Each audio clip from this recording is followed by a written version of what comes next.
안녕하세요. 사라진 온기입니다. 2025년 새로운 계절의 문턱에서 여러분의 마음에 온기를 더해줄 이야기와 함께 돌아왔습니다. 살다 보면 예기치 않은 순간에 잊고 있던 감정의 파도가 밀려올 때가 있습니다. 오늘 들려드릴 이야기는 바로 그런 순간에 대한 이야기입니다.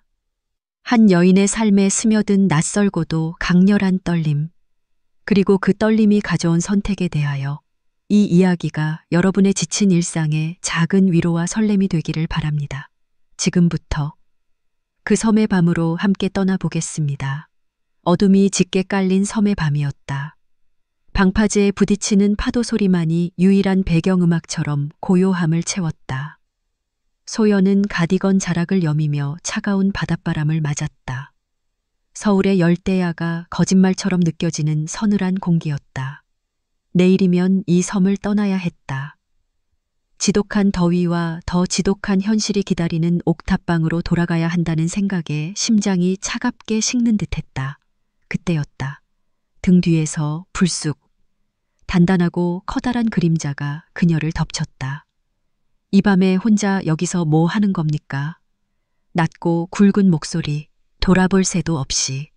강한 팔이 그녀의 어깨를 감싸 안았다. 소연은 숨을 멈췄다. 낯선 남자의 품은 아니었다.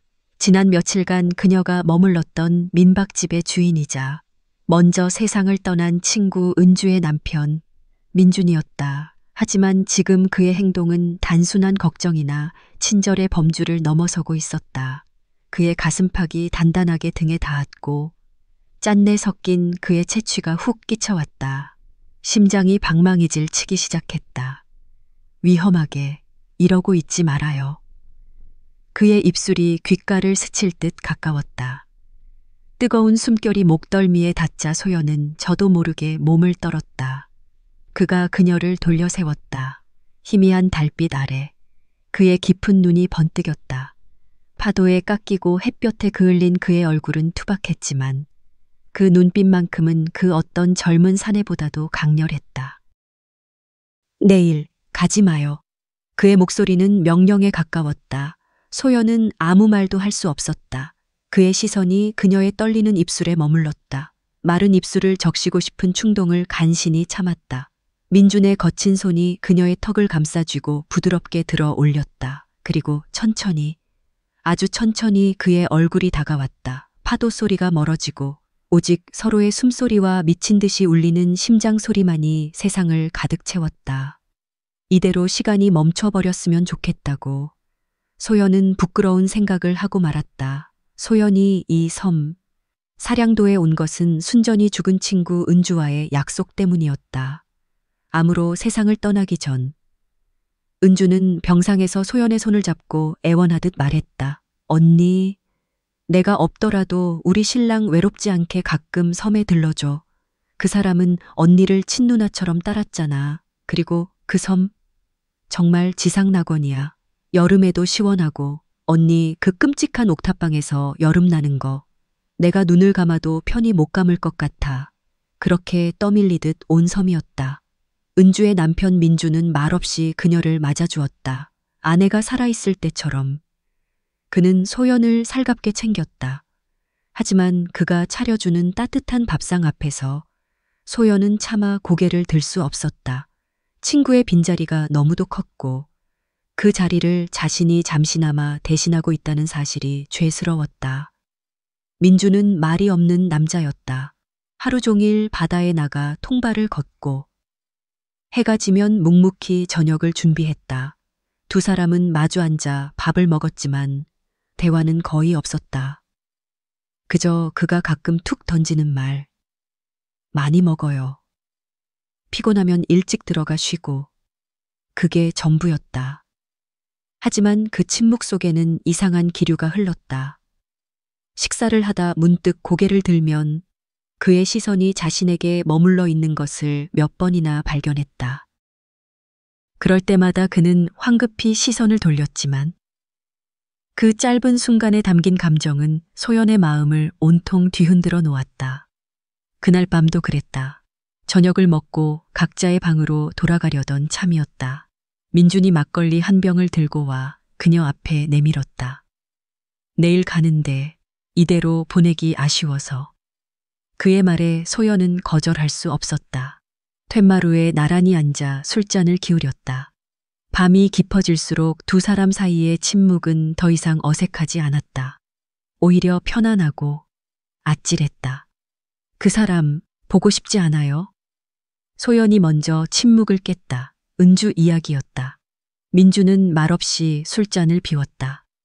그의 단단한 턱선이 꿈틀거렸다. 보고 싶지. 매일, 매 순간. 그의 목소리가 잠겨 있었다. 근데 당신 보고 있으면 그 사람이 옆에 있는 것 같아. 심장이 쿵 하고 떨어졌다. 이건 반칙이었다. 죽은 친구를 방패 삼아 다가오는 것은 비겁했다. 하지만 소연은 그 비겁함에 속절없이 흔들리고 있었다. 술 기운 탓인지. 그의 옆모습이 유독 남성적으로 느껴졌다. 넓은 어깨, 굵은 팔뚝. 투박하지만 따뜻해 보이는 큰 손. 소연은 저 손이 자신의 어깨를 감싸 안는 상상을 했다. 나쁜 사람이네. 당신. 소연이 취기를 빌려 말했다. 민준이 피식 웃었다. 원래 나쁜 놈이었소. 은주도 알았고 그래서 나한테서 못 도망갔지. 그가 몸을 돌려 소연을 정면으로 바라보았다. 그의 눈빛이 너무 뜨거워서 소연은 고개를 숙였다.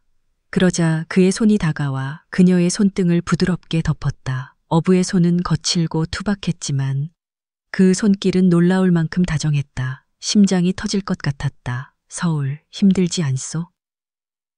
옥탑방. 여름엔 찜통이고 겨울엔 얼음장이라던데 은주가 늘 걱정했어. 그의 엄지손가락이 그녀의 손등을 천천히 쓸었다. 작은 접촉이었지만 온몸에 전기가 흐르는 듯했다. 등줄기를 타고 짜릿한 감각이 퍼져나갔다. 여기 있어요. 여름만이라도. 아니, 그냥 쭉. 그의 말은 유혹이었다. 거부할 수 없는 달콤한 독이 든 사과 같았다. 소연은 고개를 저었다. 안 돼요. 은주한테 미안해서. 목소리가 프레다텔스키 떨렸다. 은주도 그걸 바랄 거요. 당신 고생하는 거. 저 위에서 보면 맘 편하겠소? 그가 그녀의 손을 잡고 몸을 일으켰다. 들어가요. 밤이 깊었어. 그는 그녀를 방 앞까지 데려다 주었다. 방문을 열고 들어가려는데 그가 뒤에서 그녀의 손목을 잡았다. 소연이 돌아보자. 그는 아무 말 없이 그녀를 끌어당겨 품에 안았다. 이번에는 망설임이 없었다. 그의 품은 단단하고 뜨거웠다. 소연은 저항하지 않았다. 아니, 저항할 수 없었다. 그의 심장 소리가 자신의 것과 뒤섞여 격렬하게 울렸다. 그가 천천히 그녀를 놓아주고 얼굴을 마주했다. 그리고 입을 맞췄다. 처음에는 가볍게, 새가 날개를 스치듯, 그리고 점차 깊고 격렬하게. 소연은 눈을 감았다. 수십 년 만에 느껴보는 남자의 입술이었다. 죽은 남편 이후 처음이었다.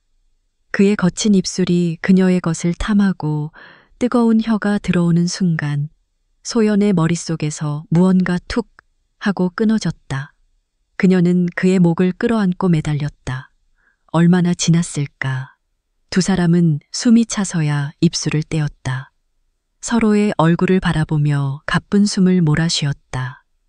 민준의 손이 그녀의 허리를 감고 있었다. 그 손이 천천히 등 위로 올라와 속옷의 가장자리를 아슬아슬하게 스쳤다. 소연은 온몸이 녹아내리는 것 같았다.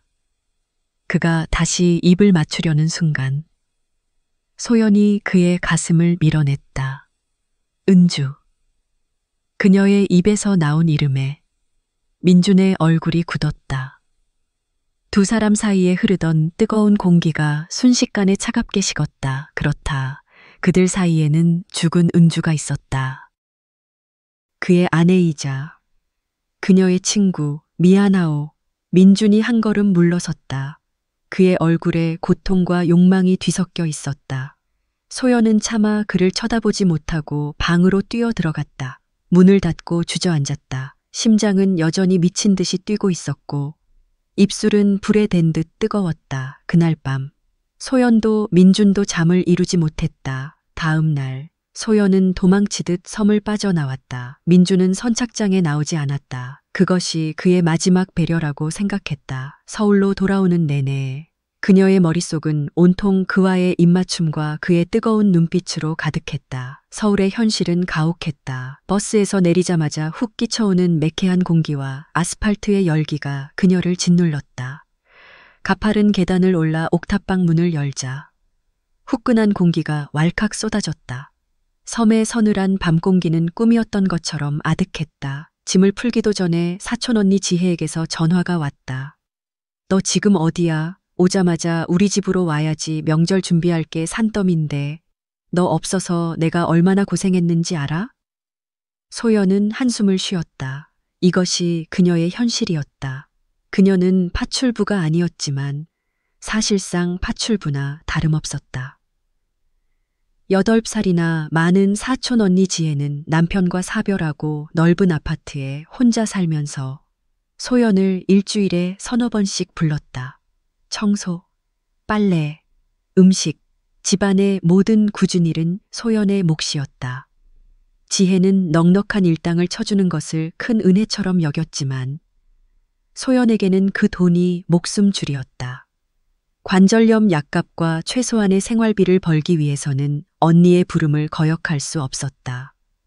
지혜의 집에 들어서자 그녀는 소파에 누워 TV를 보다가 소연을 흘끗 쳐다보았다. 꼴이 왜 그래? 섬에 놀러 갔다 온 사람 맞아. 시커멓게 타기만 하고. 언니, 길이 너무 막혀서. 됐고, 빨리 손부터 씻어. 냉장고에 재료 사다 놨으니까. 오늘 저녁에 먹을 거랑 밑반찬 좀 넉넉하게 해놔. 내일 동창들 모임 있거든. 소연은 묵묵히 부엌으로 향했다. 언니의 집은 언제나 그랬다. 그녀의 안부나 기분 따위는 중요하지 않았다. 오직 자신의 필요만이 존재할 뿐이었다. 음식을 만들면서도 소연의 머릿속은 섬의 기억으로 가득 찼다. 민준이 끓여주던 성게미역국, 투박하게 썰어 내놓던 자연산 회. 그의 음식에는 기교가 없었지만 깊은 맛과 정성이 있었다. 언니가 사다 놓은 비싼 유기농 재료들을 다듬으며 소연은 민준의 거친 손을 떠올렸다. 그 손이 자신의 손등을 쓸어내리던 감촉, 허리를 감싸던 단단함이 생생하게 느껴져 얼굴이 화끈거렸다. 그날 이후 소연은 몽유병 환자처럼 지냈다. 몸은 서울에 있었지만 마음은 온통 사량도에 가 있었다. 밤이면 잠을 설쳤다. 옥탑방의 열기에 숨이 막힐 때마다 젖은 수건으로 몸을 닦으며 섬의 밤바다를 그리워했다. 민준과의 그 밤, 그 입맞춤을 후회해야 마땅한데 자꾸만 그 순간이 아쉽고 그리웠다. 그가 조금만 더 밀어붙였다면, 자신이 그를 뿌리치지 않았다면 모든 것이 달라졌을까. 며칠 뒤 낯선 번호로 문자가 왔다. 밥은 잘 챙겨 먹소? 민준이었다. 소연은 심장이 멎는 것 같았다. 한참을 망설이다가 답장을 보냈다. 네, 그쪽은요. 나야 뭐 바다가 주는 대로 먹고 사니. 오늘은 돌돔이 많이 잡혔소. 당신이 좋아했을 텐데. 그의 무심한 듯한 문자에 소연의 눈시울이 뜨거워졌다. 그 역시 자신을 생각하고 있었다. 그날 이후로 그들의 문자는 매일 이어졌다. 날씨 이야기, 바다 이야기, 잡은 고기 이야기, 시시콜콜한 일상이었지만 소연에게는 그 무엇보다 큰 위안이었다. 그의 문자는 찜통 같은 옥탑방에 불어오는 한 줄기 시원한 바람 같았다. 그러던 어느 날 소연은 결심했다.